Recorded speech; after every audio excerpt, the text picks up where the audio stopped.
calling Syracuse, calling San Antonio, calling Philadelphia, calling the entire United States. Blanc, Joe Penner is on the air for Coco Malt with Gene Austin and the music of Jimmie Grier.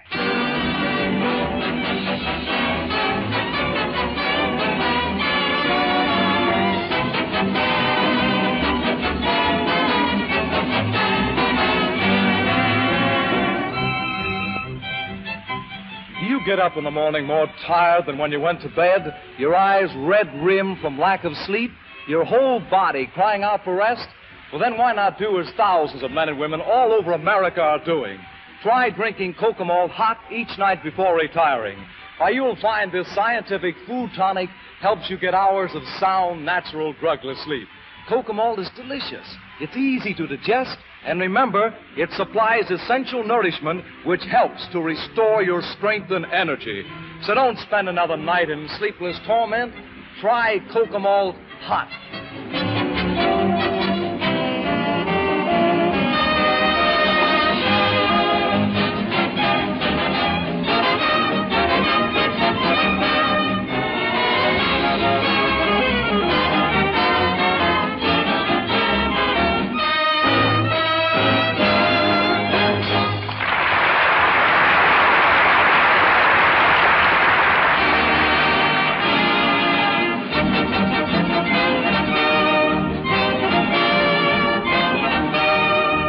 Again, we bring you the Park Avenue Penners. Well, tonight Joe is going to put on his first big broadcast, but he has suddenly developed a toothache.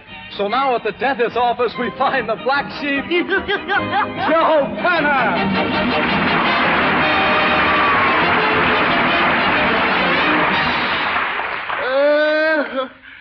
Oh, Godfrey, my tooth has killed me. It's aching something terrible. I'd have that tooth pulled if it were mine. So would I if it was yours. Oh, are you gentlemen here to see Dr. Alwowski? Alwowski?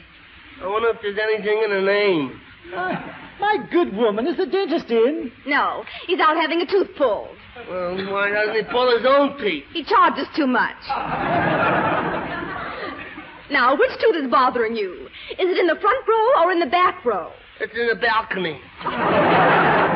Is the tooth throbbing, jumping, or palpitating? Yeah. Yeah, what? Yeah, man. Now, please sit still. I must take a picture of your tooth. Oh, you can't take a picture of my tooth. Why not? It isn't dressed. Oh, that's all right. We'll just call the picture the awful tooth.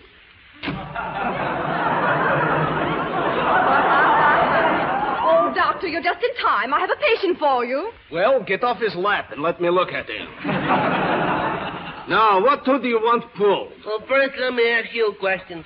Are you a painless dentist? Sure, I never had a pain in my life. Well, all right. Go ahead and pull it. Now, first tell me, is it an upper tooth or a lower tooth that bothers you? It's the lower tooth. Shoes. Take off your shoes. What for? They're too tight. Now, where are my pliers? My pliers, Hannah, darling. Nurse to you, doctor. That's telling him. I think I have found the right tooth. It feels very loose. Look, if you don't mind, doctor, you're pulling my nose. Now, if you settle back, we'll start to drill. Ouch! Am I boring you? I've got to fill this tooth. Nurse, have we got some old gold? No, but how about a lucky strike? Why should I be kind to his throat? Say, that's a nice bridge you have in your mouth. A beautiful bridge. Yeah, I'm going to have it dedicated tomorrow. That means I'll have to put a cement filling in your tooth. What for? It's a state law. You got to have a cement approach to the bridge. Look, go ahead and pull that tooth. No, wait a minute. Raise your right hand. All right. Now, do you swear to take the tooth, the whole tooth, nothing but the tooth? So help me, Hannah. Help! Help! Who was that? That was Hannah. All right. I'm ready to pull your tooth. Here goes. Ouch! Well, there's one tooth. Yeah, but doctor, that's not the right tooth. Calm yourself. I'm coming to it. Ouch! Well, there's the second tooth. Ouch! There's the third. And the fourth. Ouch! Hey, what happened? I hit the jackpot.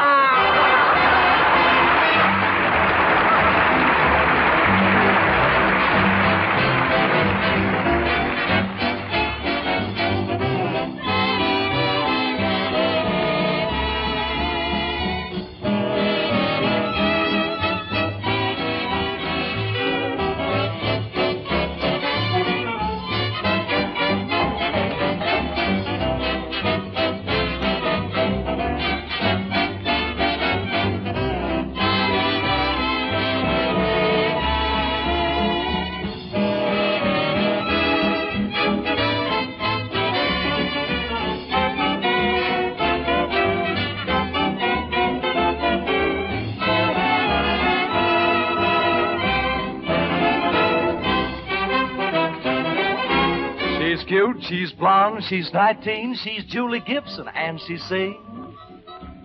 I could call you scintillating, fascinating, devastating, but I'd rather call you baby. I know a few high-toned phrases, it's true, but when I talk to you, my vocabulary becomes contrary. I could call you so hypnotic, so chaotic and exotic, but I'd rather call you baby. And if you please, I could call you names like these: ultra smart, too divine, extra special, super fine, but I'd rather call you mine.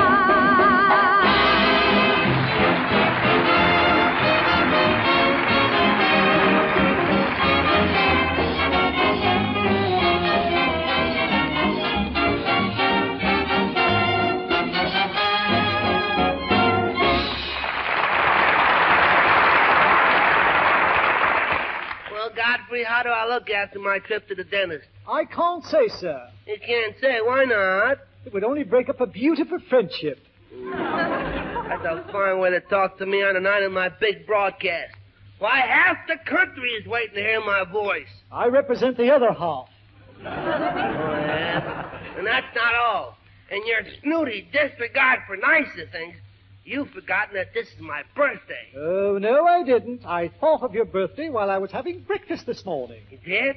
Yes, and you know what I went out and got? What was it? Another cup of coffee. I don't know what I needed more.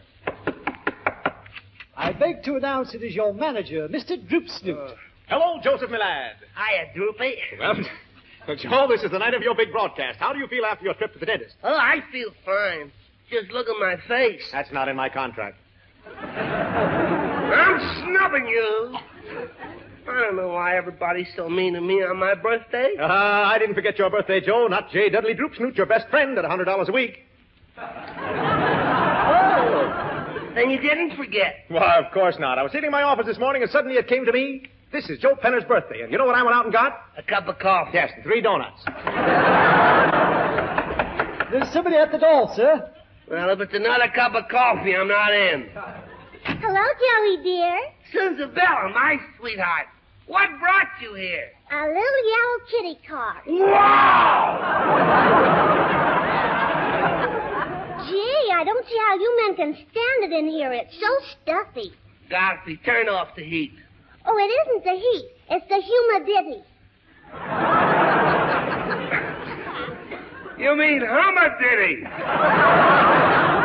You hum a ditty, and I'll join in the chorus. Joey, the main reason I came here was to wish you a very, very, very, very... Very what?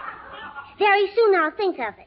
Oh, yeah. Happy birthday. Oh, Susie, I knew you wouldn't forget my birthday. I'll say I didn't. I've got a little present for you in this package. Really? Uh-huh. You have to guess what it is. It's something for your neck. Is it a rope? Oh, no. It isn't a rope. Let's see. Something for my neck. Is it a scarf? No.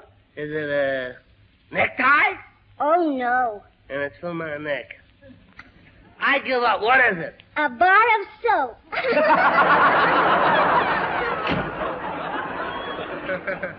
Bar of soap. Godfrey, does my neck show tattletale gray? All right, don't answer. Oh, well. Birthdays come but once a year and tax installments twice.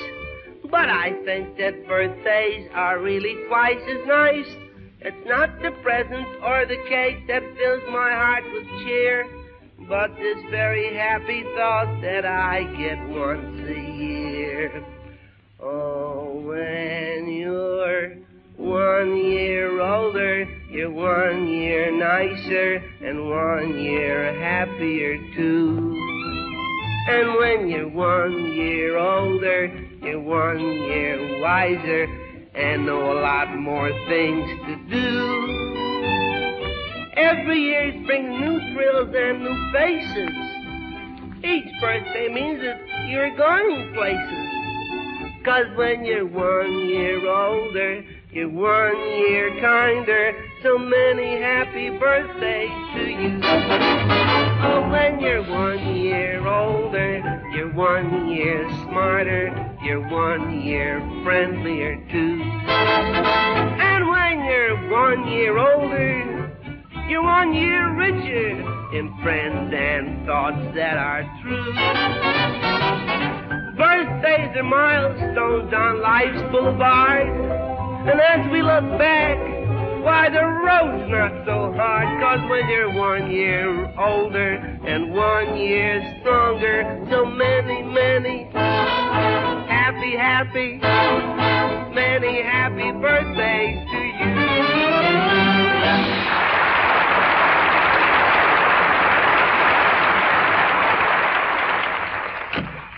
Hello, Mom, Pa. Happy birthday, Joseph. Yes, happy birthday, son. Here's a check for you. But this is a canceled check. That's all right. You may keep it. And we have another surprise for you. Some of our relatives from the South have just arrived. Yes, they came to attend your opening broadcast tonight. Well, any relatives of yours or relatives of mine, bring them in. Come in, folks. Joseph, this is your uncle, Colonel Peter Pastypuss from Kentucky. Hello, Uncle Pete. Hello, Joe. I want you all to meet my daughter, Pamelia. Not Pamelia, Pastypuss from Paducah. Yow. Yeah, what? Yowza. We had come up from the South to see you all on the rodeo. Not rodeo, radio. What do you got in your living room? Mice. You're kind of dumb, aren't you? That's an insult to my daughter, sir. You either apologize to Pamelia or mix me a mint julep. All right, I apologize. I was afraid of that. Cousin Joseph, you all, is you all going on the rodeo? And is you all going to be a star? Is you all? You already said it. Nephew, sir, I used to sing on the rodeo down in Kentucky. Yeah? Yowza. That's what made Pappy a colonel. What made him a nut? That's an insult, sir. You'll either apologize to me or mix me a mint julep. I apologize. A man can die of thirst around here. Cousin Joey, when you all get through on the rodeo tonight, let you and me get married. Hey, wait a minute. Isn't this kind of sudden? It's an old Southern custom. I reluctantly depossesses and sells. No. You was making a mistake, sir. What would you rather have than Pamelia, the flower of the South? Pillsbury, the flower of the North. Pappy, are you going to let that insult pass? No, we'll either fight it out with pistols right now, or you'll mix me a mint julep. We have no mint julep. Then on guard. Out! Here comes G. Austin with Coco and Malt.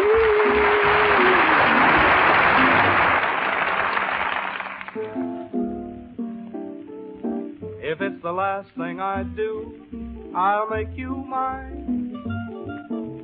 Darling, the first thing is you in my design. Just like the stars guard the moon above me,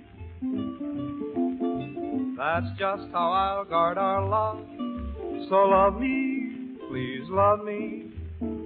If it's the last thing I do, I'll take your hand. And though I won't say a word, why, you'll understand. I'll build a dream just for two, and then I'll make it come true. If it's the very last thing that I do. Now every star above knows the one I love, sweet Sue, just you. And the moon on high knows the reason why, sweet Sue, just you. No one else it seems ever shares my dreams. Without you, dear, I don't know what I'd do. In this heart of mine, you live all the time, sweet Sue, just you. Every star above knows the one I love, sweet Sue. And the moon on high knows the reason why. Sweet Sue, just you. No one else, it seems, ever shares my dreams. Without you, dear, I don't know what I'd do. In this heart of mine, you live all the time, sweet Sue.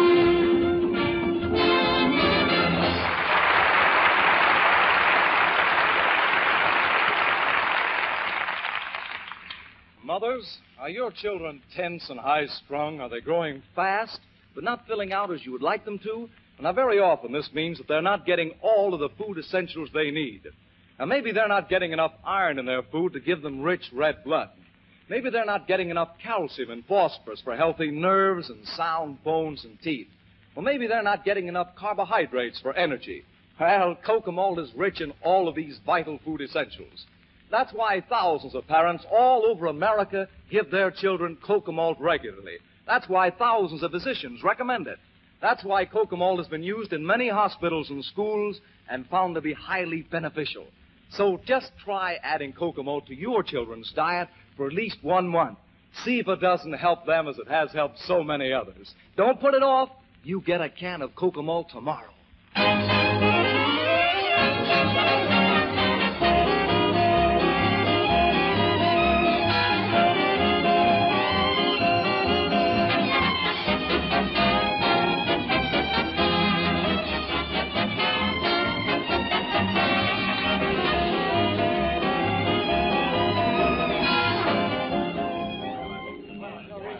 Good evening, ladies and gentlemen. Here we are out in front of station IOU. Joe Penner and his manager have just arrived for Joe's big opening broadcast. A huge crowd has turned out to sing the praises of Joe Penner. Listen. We want cancer. We want cancer. A group of smart Alecs. Yes. Well, now let's turn to the real Joe Penner fans. Listen to what they say. There's the big bum. It's about time he showed up. Yeah, who does he think he is? Anyhow? Come on, Joe, you're due on the air. We've got to find our studio. Let's try Studio A. And now, my dear radio friends, I want to tell you of my travels through Africa. It was in the spring of 1934. Hey, we were going up an this isn't unknown the right shore. place. We're talking very Somebody's safe. on the air in Going here. into this thing with all the space. Professor Slumber Bottom is on the air with his travel lecture. And the space. Hey, Professor, this is my studio. Hey, what's the meaning of this interruption? Now stand aside, young man, while I finish my lecture. Ah, my dear radio public, on June 10th, we left the eastern coast of Africa for the island of Panjil Stuljan Gwilgil, called it. As we reached the shore, we heard some native girls playing weird melodies on their twingen slaughter platter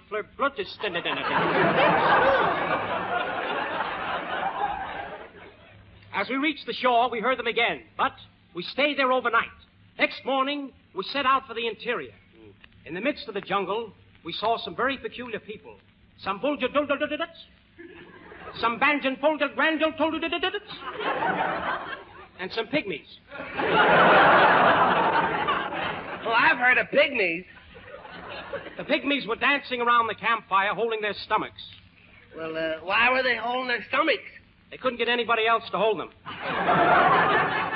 The chief's son, Twaddle Jinden Flaudider, told us where we could hunt some wild elephants and some zits. Where? Zits. Zits? Yes, you see, the zits are second cousins to the Banjan Flaunden Blurdle Twiddle Salkachinifet. I didn't even know they were closely related.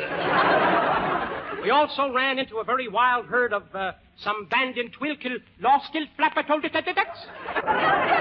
Some Benjan Flolkil Brilgil Sanjin Blur. Yeah. And Carol Lombard. Carol Lombard, what was she doing there? Oh, pardon me. That was another expedition. But, Professor, did you see any strontium stompum statabolics? Yes, but now you see the majority of the Strontian Stabern Stabadats have made way for the more strongest species of the Zunt. Oh, well, times have changed. Our native guide, Mangay, pointed his gun at a wild, Trinjan slant black Plortis Succadat. The animal charged at Mangay, and the Pinjin Orcles Florida Dwangle footed it, hit Mangay in the Rajandin Plastil Brelgil Spattle. But Mangay turned quickly and hit him in the... Oh, that's very painful. All of a sudden, Mangay said, lie flat on your stomachs. The Trudgen Plungenstapeltorte is going to charge us. How much? How much? And listen, Joe, if it wasn't for good old Mangay, I wouldn't be here today to tell you the story of that island of Planges, Stalger, Fligid, Trinid, Sapel, Blugger, Slug. The man's great! Come on, Joe. I guess we don't belong in Studio A. Let's try B. I hope we don't get stung again. Oh, here we are. Studio B.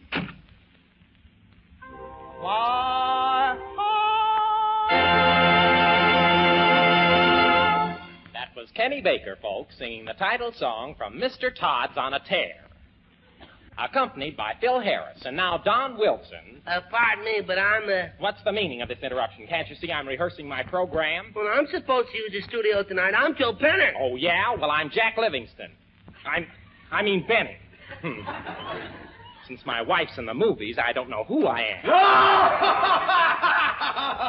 Quiet, Wilson.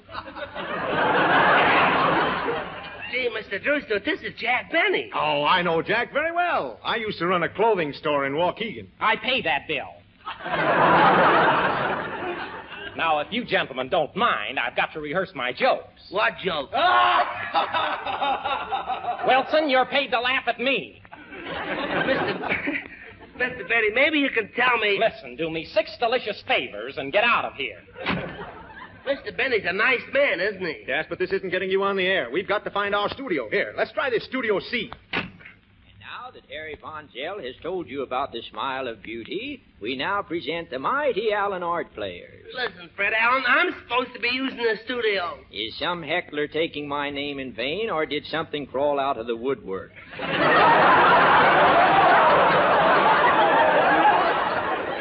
Listen, Fred Allen, listen. I've got to have a studio. I'm making my debut tonight. Well, why don't you use Jack Benny's studio? There's nothing going on in there.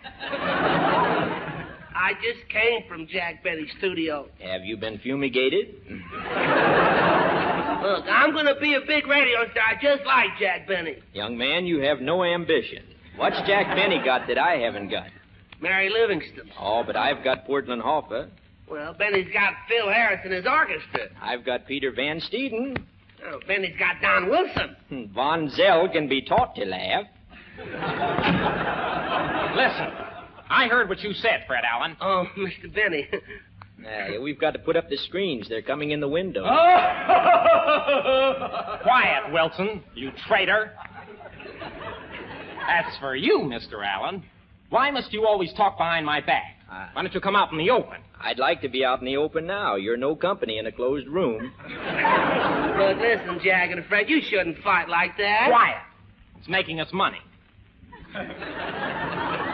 And besides, Alan is jealous of me because with my Grecian profile, I get all the women listeners. All the women listeners? Yes, but with my mighty Allen physique, I get all the men listeners. Well, if you boys will pardon me, I got a date with the children. I'll say you've got a date. Come on, Joe. I found the right studio. Hurry up. You're on the air. Oh, boy, here's my big chair. And now, ladies and gentlemen, we present a new star on the air. Station IOU takes pleasure in bringing to the entire nation that star of stars, the man you've been waiting for, Joe Bert.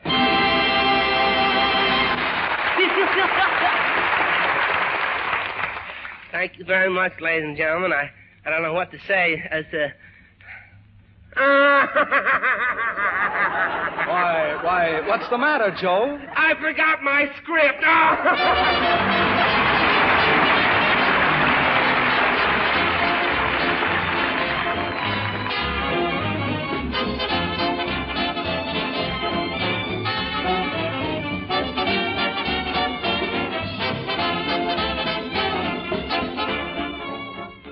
Do you jump at the slightest noise? Do trivial mishaps make you cranky and irritable? Well, then take heed. You know, that's often nature's way of warning you that you're not getting enough nerve or energy food essentials. You know, to keep up in these strenuous times, you need plenty of iron for rich red blood. You need calcium and phosphorus for healthy nerve tissue.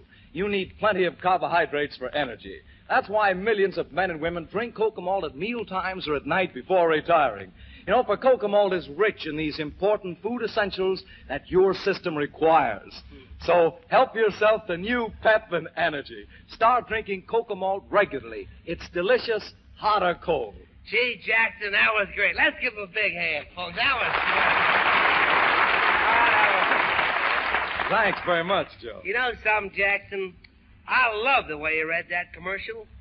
I thought your material tonight was terrific. Now, wait a minute, Joe. Do you mean to tell me you like commercials that much? Do I like them? Oh, I love commercials.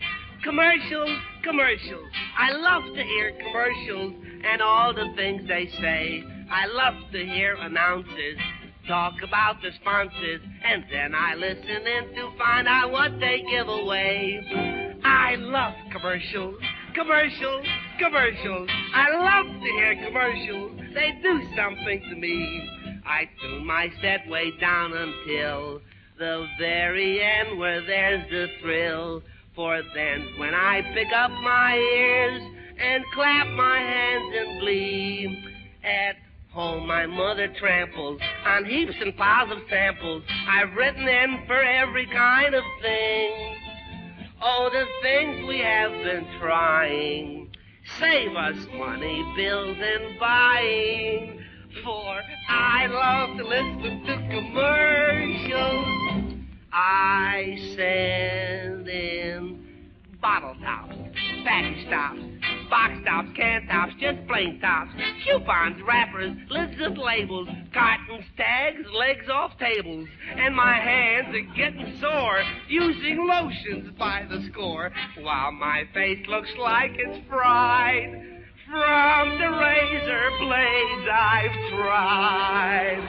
My dad's mad as a hatter from all the fourth-class matter that seems to clutter up the morning mail. Oh, the program part upsets me, but the advertising gets me, for I love to listen to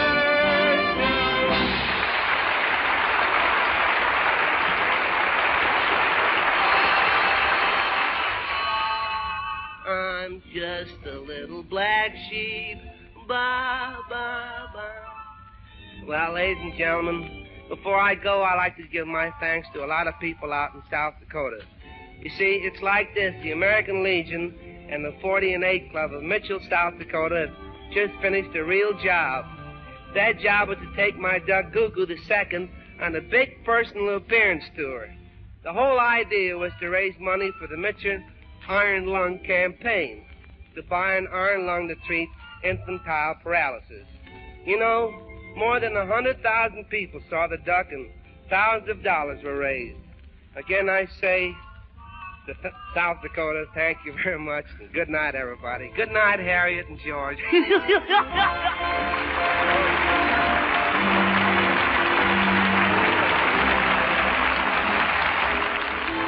What will happen next to Joe Brenner? We'll follow Joe's adventures again next Sunday when he appears once more with Gene Austin, Jimmie Grier, Julie Gibson, and in the cast of players, Margaret, Brayton, Mel Blanc, Dick Lane, Bill Kramer, Dick Ryan, Martha Wentworth, and Lou Merrill. The imitations of Jack Benny and Fred Allen today were done by Jack Lespooley and Lynn Hayes. Jackson Wheeler speaking. This is the Columbia Broadcasting System.